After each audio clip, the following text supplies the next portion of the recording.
મહેસાણાના વિસનગર શહેરમાં એક અત્યંત સનસનાટીભર્યો અને ક્રૂર કિસ્સો સામે આવ્યો છે, જેને કારણે આખા શહેરમાં હડકંપ મચી ગયો છે। માનવતાને લજવારી નાખે આવા ઘટનામાં માત્ર 15 વર્ષની એક સગીરા પર કુલ 6 જેટલા શખ્સ દ્વારા અલગ અલગ સ્થળોએ લઈ જઈને વારાફરતી સામૂહિક બળાત્કાર ગુજારવામાં આવ્યો હોવાનું બહાર આવ્યું છે। વિસનગરના ઇતિહાસમાં પ્રથમવાર આ બનાવ બન્યો છે। સગીરાની હિંમતભરી ફરિયાદના આધારે 6 શખ્સ વિરુદ્ધ ગુનો દાખલ કરી વધુ તપાસ હાથ ધરી હતી, જેમાં પોલીસે ગણતરીના કલાકોમાં જ આરોપીને ઝડપી લીધા હતા અને કડકમાં કડક કાર્યવાહી હાથ ધરી છે। પોલીસ ફરિયાદ મુજબ આ જઘન્ય કૃત્યની શરૂઆત ગત 4 ઓક્ટોબર શનિવારની રાત્રે થઈ હતી અને સોમવાર સુધી ચાલ્યું હતું। 4 ઓક્ટોબરની રાત્રે લગભગ 9:30 વાગ્યે સગીરા ચાલવા નીકળી હતી, ત્યારે વિજય ઠાકોર અને પવન ઠાકોર નામના 2 શખ્સે તેને સેવાલિયા રોડ પરથી સુમસામ જગ્યાએ લઈ ગયા હતા અને તેની પર દુષ્કર્મ આચર્યું હતું। આ દરમિયાન રાજ ઠાકોર અને અન્ય એક શખ્સ પણ ત્યાં જોડાયા હતા। ત્યારબાદ સગીરા ટાવર પાસેથી ઘરે જવા નીકળી ત્યારે સોહમ ઠાકોરે તેને એક્ટિવા પર બેસાડીને પવન ઠાકોરની ઓફિસે લઈ ગયા હતા। ત્યાં પવન ઠાકોર અને રાજ ઠાકોરે ફરીથી આ કૃત્ય આચર્યું હતું। અંતે સોહમ ઠાકોર સગીરાને મોડી રાત્રે ઉતારીને જતો રહ્યો। તે આદર્શ સ્કૂલ તરફ ચાલીને જતી હતી ત્યારે પ્રકાશ મોદી અને અન્ય એક શખ્સે તેને ઘરે મૂકવા બહાને આવ્યા હતા। રસ્તામાં એક શખ્સ ઉતરી ગયા બાદ પ્રકાશ મોદી તેને પોતાના ઘરે લઈ ગયો અને સોમવાર સુધી તેની ઉપર દુષ્કર્મ ગુજાર્યું હતું। છેલ્લા 2 દિવસથી દીકરી ગુમ થતા પરિવારજનો તેની સતત શોધખોળ કરી રહ્યા હતા। સગીરા સોમવારના રોજ ઘરે પરત ફર્યા બાદ પરિવારજનો અને પોલીસે શાંતિથી પૂછપરછ કરી। મંગળવારના રોજ મોડી રાત્રે તેણે સમગ્ર હકીકત જણાવી હતી। એ બાદ પરિવાર સહિત આખું શહેર સ્તબ્ધ થઈ ગયું હતું। સગીરાની હિંમતભરી ફરિયાદના આધારે પોલીસે તાત્કાલિક કાર્યવાહી હાથ ધરી છે।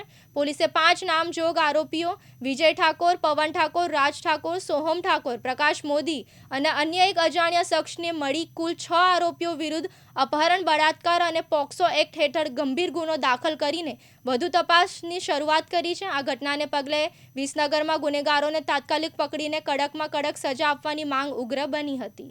વિસનગર શહેર એ સંસ્કારી અને શૈક્ષણિક નગરી હતી, પણ છેલ્લા ઘણા સમયથી આ કૃત્ય જે થયેલું છે એ અમે સખત વખોડી કાઢીએ છીએ। આવા પ્રકારના કેટલાય દૂષણો વિસનગર શહેરમાં ફૂલે ફાલ્યા છે। એ ચાહે જુગાર હોય, દારૂ હોય, શેર હોય, સટ્ટો હોય અને ગેસ્ટ હાઉસોમાં પરમિશન વગરના પણ ઘણા બધા ઉપયોગ થતા હોય છે। એની તપાસ કરવામાં આવે। બેઠેલા આગેવાનો પણ શૂન્ય મનસ્ક રીતે જો વર્તન કરતા હોય તો એમની પણ મુખ્ય જવાબદારી થાય છે। ફરી આવી ઘટનાના ઘડન દરેક સમાજના અમે સૌ આગેવાન મિત્રો, ભાઈઓ પણ એવું કહીએ છીએ કે આપણે નહીં જાગીએ તો એક વ્યક્તિથી આ સમાજની સુધારણા નહીં થાય અને અમને જે આરોપીઓની પોલીસ કાર્યવાહી બહુ તુરંત અમારી જાણ પ્રમાણે કરવામાં આવી છે, અમે પ્રશંસનીય વાત કરીએ છીએ। પણ એની મિલકતોને પણ જમીનદોસ્ત જેમ આપણા જે ઉપયોગ કરી અને જમીનદોસ્ત કરતા હોય બુલડોઝર બાબાની જેમ કામ કરવું પડશે, નહીંતર આ ફૂલી ફાલશે તો સામાન્ય જનતા, ગરીબ લોકોનો અવાજ પોલીસ સ્ટેશન સુધી પણ નહીં પહોંચે અને નેતાઓના તો બેરા કાન થઈ ગયેલા છે। આ વિસનગરનું નખોદ કાઢવા નીકળ્યા હોય એવા પ્રકારનું વર્તન ચાલી રહ્યું છે। વિસનગર ચાલતી ગુનાખોરી પાસે કોણ જવાબદાર? એમાં ગુનાખોરીમાં માનસિકતા કેમ આવી ઊભી થઈ છે? એટલે જ્યાં કોઈ લીડર ના હોય, કોઈનું નેતૃત્વ ના હોય, કોઈ સમાજની સુરક્ષાનો પ્રશ્ન આવતો હોય તો સૌથી પહેલાં તો નેતાએ જાગવું જોઈએ અને એ આપણા લોકશાહી ડબે ચૂંટાયેલા હોય, યા તો કોઈ એસોસિએશનના આગેવાનો હોય, કોઈ જ્ઞાતિ જાતિના પ્રમુખો હોય, એ બધાએ પણ જાગૃત થવું પડશે।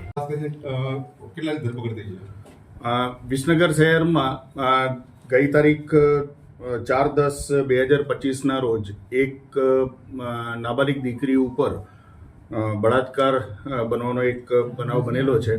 એ બનાવની વિગતે એવી છે કે એ દીકરીની ઉંમર 14.5 વર્ષની છે। એ પોતાના ઘરની બહાર નીકળી ત્યારે વિસનગર શહેરના જે પવન ઠાકોર તથા વિજય ઠાકોર નામના ઈસમ છે એને લાલચ આપી અને મોટરસાઇકલ ઉપર, બુલેટ મોટરસાઇકલ ઉપર બેસાડીને એક અવાવરું જગ્યાએ ખેતરમાં લઈ ગયેલા અને ત્યાં તેની સાથે શરીર સંબંધ બાંધેલો। ત્યારબાદ આ દીકરીને એ લોકો વિસનગર શહેરમાં પાછા લઈને આવે છે। પાછા લઈને એને ડોસાભાઈ બાગ વિસ્તાર છે ત્યાં આગળ એને ઉતારી દે છે। ત્યાં એક રાજ ઠાકોર અને એની સાથે એક બીજો એક છોકરો હોય છે. એ બંને જણા ફરી પાછા એને મોટરસાઇકલ ઉપર અમે તને ઘરે ઉતારી દઈએ તેમ કહી એને લઈ જાય છે અને એને પણ એક અવાવરૂ જગ્યાએ લઈ જઈને ત્યાં એની સાથે ફરી પાછો શરીર સંબંધ બાંધવામાં આવે છે. આ દીકરીને એની સાથે શરીર સંબંધ બાંધ્યા પછી વિસનગર શહેરમાં જ એક ફરી પાછું એને ઉતારવામાં આવે છે. ત્યાં આગળ એક મોદી છોકરો હોય છે, એ એને એક્ટિવા ઉપર લઈ જાય છે અને એક્ટિવા ઉપર લઈ જઈ એને 1.5 દિવસ સુધી પોતાના ઘરે રાખે છે. એની સાથે અવારનવાર એ શરીર સંબંધ બાંધતો હોય છે. આ બાબતની જાણ આ દીકરીના પિતાને જ્યારે થાય છે કે દીકરી 2 દિવસથી ઘરે નથી આવી, એટલે એમણે શોધખોળ ચાલુ કરેલી અને સૌથી પહેલાં પોલીસમાં જાણ કરેલી કે મારી દીકરી મળી આવતી નથી. એ દિશામાં અમે તપાસ આદરેલી. તપાસ દરમિયાન અમને એવું જાણવા મળેલું કે દીકરી સાંજના સમયે પોતાના ઘરે આવે છે અને એને બોલાવી અને પૂછપરછ કરતા એણે કહેલું કે લગભગ 5 થી 6 જેટલા છોકરાઓએ એને અવારનવાર અવાવરૂ જગ્યાઓ ઉપર લઈ જઈ અને અમારે એની સાથે બળાત્કાર કરેલો છે. એ હકીકતની તપાસ કરતાં અમે તાત્કાલિક જે છોકરાઓ આમાં સંડોવાયેલા હતા એ છોકરાઓ પૈકીના અમે સૌપ્રથમ વિજય અશોકજી ઠાકોર, બીજા નંબરે પવનજી દિવાનજી ઠાકોર, રાજ ઠાકોર, સોહમજી સુરેશજી ઠાકોર, મકવાણા દેવાંગ અને મોદી પ્રકાશ, આ જે વ્યક્તિઓના એમણે નામ આપેલા છે એ તમામને તાત્કાલિક પકડી લીધેલા. એમની પૂછપરછ દરમિયાન જે દીકરીએ અને એના પિતાએ જે અમને હકીકત જણાવેલી એ હકીકતને પૂરેપૂરું સમર્થન મળતું હોય ફરિયાદી જે દીકરીના પિતા છે એમની ફરિયાદ અમે લીધેલી અને ગુનો દાખલ કરીને આ તમામ અત્યારે હાલ અમારી પોલીસ કસ્ટડીમાં છે. સર, આમાં કેટલાક આરોપીઓના પિતાઓ બુટલેગર છે? હાલમાં એ દિશામાં અમારી તપાસ ચાલુ છે. જો કોઈની પણ ગુનાહિત સંડોવણી હશે તો એ દિશામાં પણ અમે તપાસ કરી રહ્યા છીએ અને એના વિરુદ્ધમાં પણ અમે કાર્યવાહી કરવાના આમાંથી ચર્ચા છે કે કોઈ ગેસ્ટ હાઉસમાં પણ લઈ ગયા.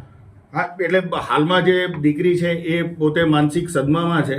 એની શાંતિથી એક જગ્યાએ પૂછપરછ કરી જે જગ્યાએ જે ગેસ્ટ હાઉસમાં પણ લઈ જવામાં આવેલા છે કાયદેસર રીતે અને ગેસ્ટ હાઉસમાં કોઈ એન્ટ્રી કરેલી છે કે કેમ એ દિશામાં પણ અમે તપાસ કરીને ગેસ્ટ હાઉસના માલિકે જો ગેરકાયદેસર એમને એન્ટ્રી આપેલી હશે તો એના વિરુદ્ધ પણ અમે કાર્યવાહી કરીશું. આમાંથી એક આરોપી છે સાહેબ, એકવાર બંદૂક સાથે વિડીયો વાયરલ થયેલો છે અને બીજી વખત તલવાર સાથે પણ વિડીયો વાયરલ. હાલમાં એ દિશામાં અમને કોઈ એની એવી કોઈ જાણકારી છે નહીં અને જો એ ભૂતકાળ એનો જે ગુનાહિત હશે તો એ પ્રમાણેની કાર્યવાહી કરવામાં આવશે. વિસનગરમાં છેલ્લા કેટલાય સમયથી કાયદો અને વ્યવસ્થાની હાલત ખરાબ છે. એ વાત તદ્દન ખોટી છે. કાયદો અને વ્યવસ્થાની પરિસ્થિતિ બિલકુલ અંકુશમાં જ છે અને જે બનાવો બન્યા છે એમાં તાત્કાલિક પોલીસ એક્શન લેવામાં આવેલું છે અને તાત્કાલિક આરોપીઓને અટકાયત કરી એમના વિરુદ્ધમાં કાર્યવાહી કરવામાં આવી છે. હાલમાં બળાત્કારનો જે મુદ્દો ચાલે છે એ વિશે આપણે વાત કરીશું. એના પછી આગળ જે પણ આપની કંઈ હશે એની એ બાબતમાં ચર્ચા કરીશું. વરઘોડા બાબતે એવું છે કે હાલમાં એ હું આપને કહી અને એમાં હું બીજું કોઈ કાર્યવાહી કરી શકું નહીં, પણ અમે પોલીસની જે કડકમાં કડક કાર્યવાહી થતી હશે એ 100% અમે કરીશું. એના વિરુદ્ધમાં BNS ની કલમ 137(2), 64(2) M, 65(1), 70(2), 127(2) તથા પોક્સો એક્ટ 212 ની કલમ 4(2), 5G, 5L અને 6(8) મુજબ એના વિરુદ્ધમાં કાર્યવાહી કરવામાં આવેલી છે. પોક્સો એક્ટ મુજબનો જે ગુનો નોંધાયેલો છે એમાં જે કલમોની જોગવાઈઓ છે તેમજ બળાત્કારની જે કલમોની જોગવાઈઓ છે એ આધીન અમે આગળ તપાસ કરી રહ્યા છીએ. Okay sir. કોઈ સગીર આરોપી છે? ના, સગીર આરોપી. અનુપસિંહ ચાવડા, દિવ્યાંગ ન્યૂઝ, મહેસાણા.